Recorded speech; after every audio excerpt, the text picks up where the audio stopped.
Assalamualaikum warahmatullahi wabarakatuh. Pembelajaran kita hari ini adalah tema untuk muatan pembelajaran IPA.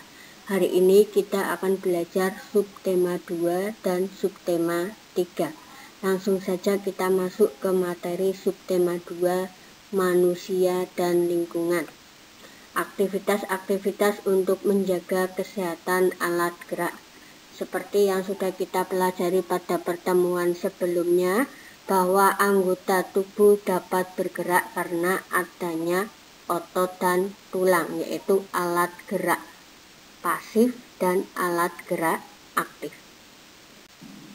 Alat gerak yang kita punya ini harus kita jaga supaya tetap kuat. Nah, cara menjaganya adalah mengkonsumsi makanan dan minuman yang sehat. Selain itu juga menjaga pola makan yang teratur.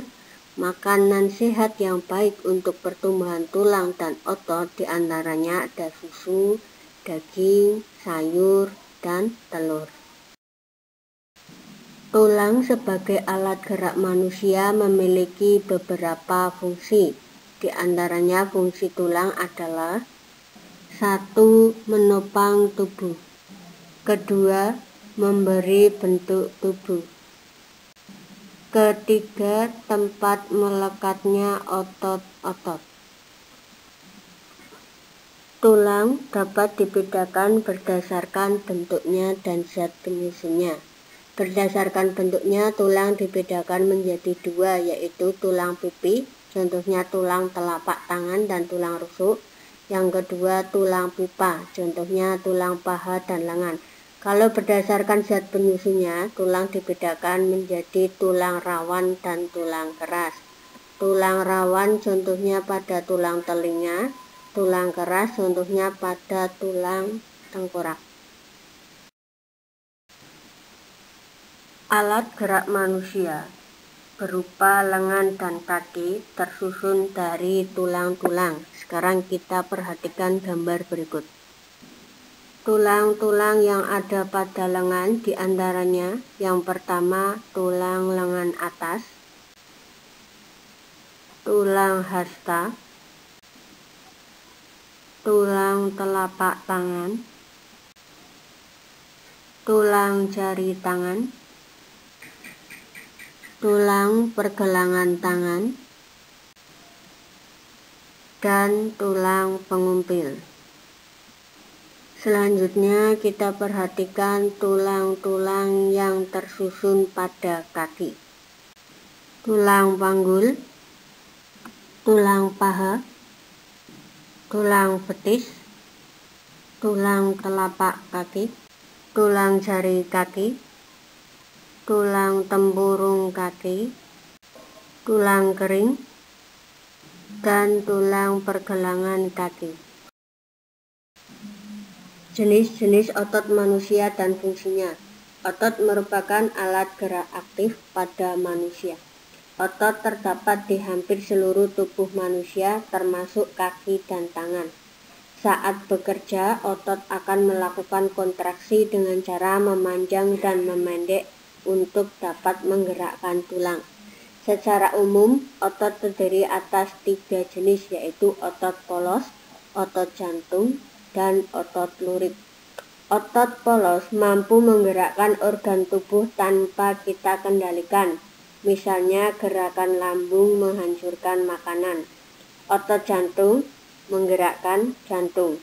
Otot lurik menggerakkan anggota tubuh sesuai keinginan kita, misalnya menggerakkan tangan dan kaki. Sendi-sendi pada tulang dan macam-macam gerak otot. Tulang satu dengan tulang lainnya dihubungkan dengan sendi. Sekarang kita perhatikan gambar berikut dan kita akan pelajari sendi apa saja yang ada pada tubuh manusia. Pertama, sendi putar, contohnya pertemuan antara tulang leher dan tulang tengkorak. Sendi ini dapat digerakkan memutar. Berikutnya, sendi engsel, contohnya pertemuan tulang lengan atas dan tulang hasta. Sendi ini hanya dapat digerakkan ke satu arah. Lalu ada sendi peluru, tempat pertemuan tulang berbentuk bola dan tulang berbentuk mangkok. Sendi ini dapat bergerak ke semua arah seperti antara tulang panggul dan tulang paha. Ada sendi pelana, contohnya terdapat di antara tulang telapak tangan dan tulang ibu jari. Sendi ini dapat digerakkan ke dua arah. Terakhir, sendi geser, terdapat di antara tulang-tulang pergelangan kaki. Gerakan sendi ini terbatas, yaitu hanya dapat menggeser. Macam-macam gerak otot pada manusia, ada gerak menekuk atau meluruskan, yaitu gerakan dilakukan pada bagian sendi engsel dan sendi pelana. Contohnya gerak lutut, gerak siku, dan ruas-ruas jari tangan.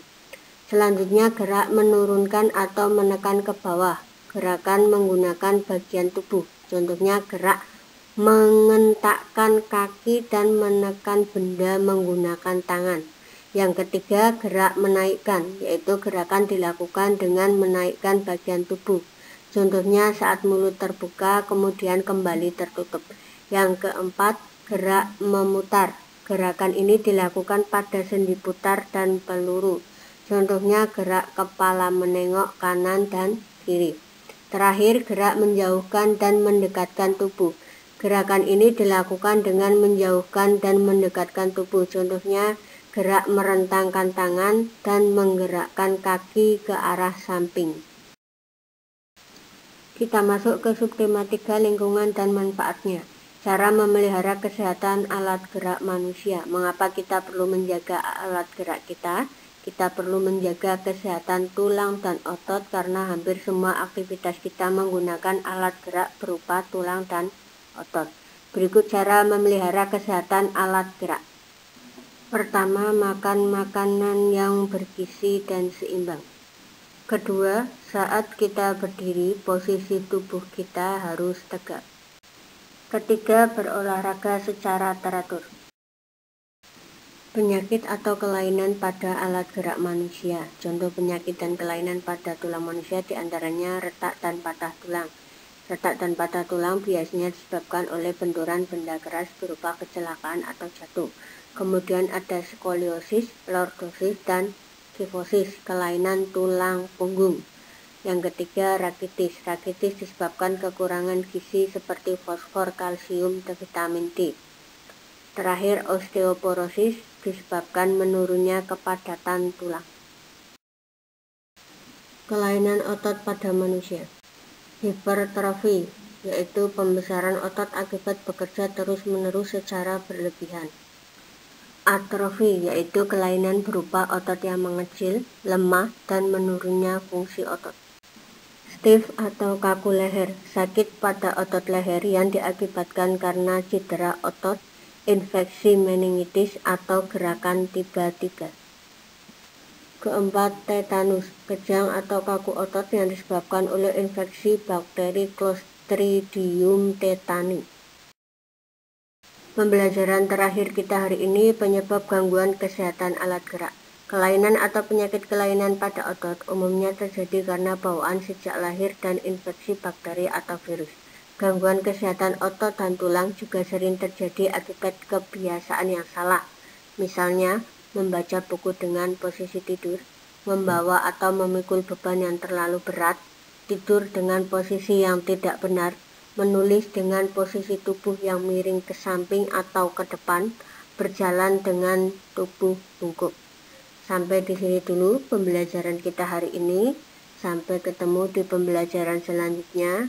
Wassalamualaikum warahmatullahi wabarakatuh.